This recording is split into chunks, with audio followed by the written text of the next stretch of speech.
रूस ने एक बहुत बड़ा दावा किया है जिसे हालांकि ज़ेलेंस्की ने सिरे से खारिज कर दिया है, झूठा करार दिया है, मनगढ़ंत कहा है।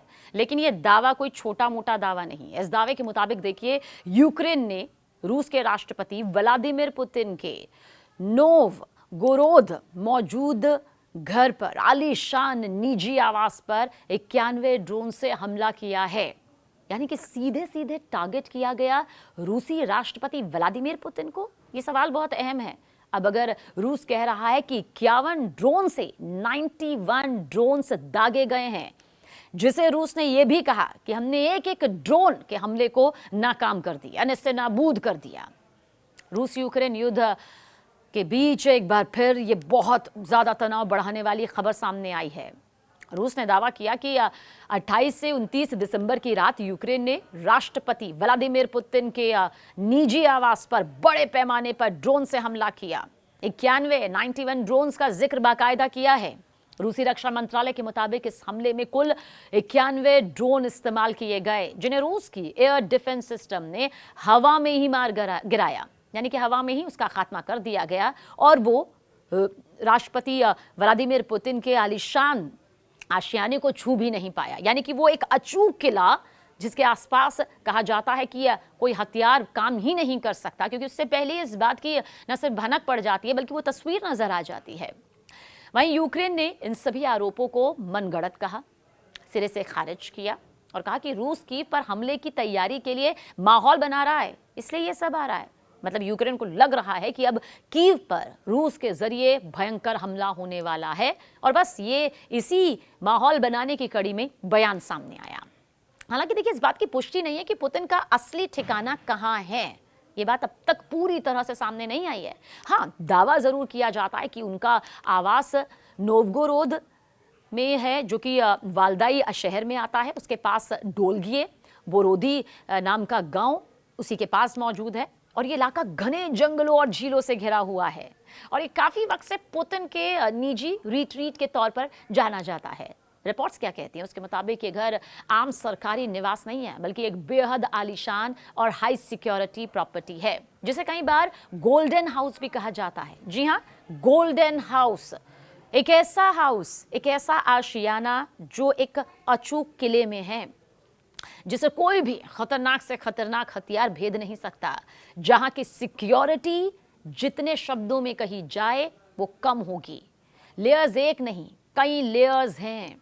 और इस गोल्डन हाउस की खासियत जानते हैं क्या है? इसकी वो सुविधाएं जो वाकई किसी के भी होश फाख्ता कर दे। बताया जाता है कि गोल्डन हाउस के अंदर सोने की सजावट है, महंगा, सबसे महंगा फर्नीचर है, आधुनिक इंटीरियर जो है वो इसमें मौजूद है और यहाँ एक बड़ा स्पा कॉम्प्लेक्स भी है जिसमें स्विमिंग पूल है। इसके अलावा मसाज सेंटर शामिल है। मतलब जितना आप सोच सकते हैं 7 स्टार से भी ऊपर। और इसके अलावा प्राइवेट डेंटिस्ट्री जो है वो भी मौजूद है। जितनी सुविधाएं जो हैं, अंबार यहाँ पर लगा हुआ है जिसका जिक्र किया जाता है। और इतना ही नहीं, एक बहुत बड़ा विशाल स्पोर्ट्स और हेल्थ सेंटर भी इसी गोल्डन हाउस का हिस्सा है।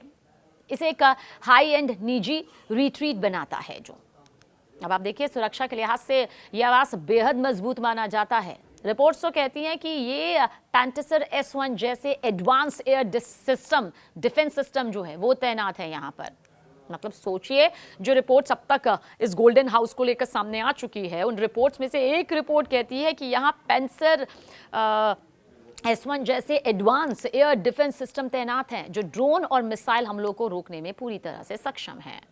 और यही वजह बताई जाती है कि ड्रोन हमले के बावजूद किसी बड़े नुकसान की पुष्टि नहीं हुई। यानी कि जो रूस ने कहा कि 91 यानी कि 91 ड्रोन्स जो है वो यूक्रेन की तरफ से दागे गए उनके इस निजी आवास पर, इस गोल्डन हाउस पर, उसका असर नहीं हुआ क्योंकि रूसी सेना ने हवा में ही उसे नष्ट कर दिया। अब रूस का पक्ष ये है, कहना यह है कि यह हमला उसकी सुरक्षा व्यवस्था की परीक्षा था जिसमें एयर डिफेंस पूरी तरह से कामयाब रहा है।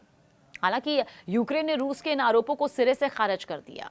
यूक्रेनी अधिकारियों का कहना है कि ये पूरी कहानी जो है, जो रूस की तरफ से कही जा रही है, वो मनगढ़ंत है, इसमें कोई सच्चाई नहीं है और इसका मकसद यूक्रेन, खासकर कीव पर आगे होने वाले हमलों को सही ठहराना है। यूक्रेन की तरफ से एक बयान जारी किया गया कि रूस पहले भी इस तरह के आरोप लगाकर अंतर्राष्ट्रीय माहौल को अपने पक्ष में मोड़ने की कोशिश करता रहा है। अब देखिए पुतिन का कथित निजी आवास, जिसका जिक्र हम यहाँ पर कर रहे हैं, क्रेमलिन के अलावा उनकी बहुत बड़ी व्यापक प्रॉपर्टी पोर्टफोलियो का एक प्रतीक, एक चिन्ह माना जाता है। अब सबकी नजर इस बात पर है कि रूस इस दावे के बाद आखिर क्या कदम उठाता है और कैसे युद्ध की दिशा में कोई बड़ा बदलाव आता है। क्योंकि बीच में तो सोचा जा रहा था कि क्या पता वो शांति की रूपरेखा सामने आ जाए, जो उम्मीद यहाँ पर की जा रही है। लेकिन अगर रूस ने कहा है कि सीधे सीधे रूसी राष्ट्रपति व्लादिमीर पुतिन के आवास को निशाना बनाया गया है, तो जाहिर सी बात है ये जो आग भड़की हुई है, ये चिंगारी नहीं है, ये जो आग भड़की हुई है उसमें और भी भयानक तस्वीर निकल कर सामने आ सकती है।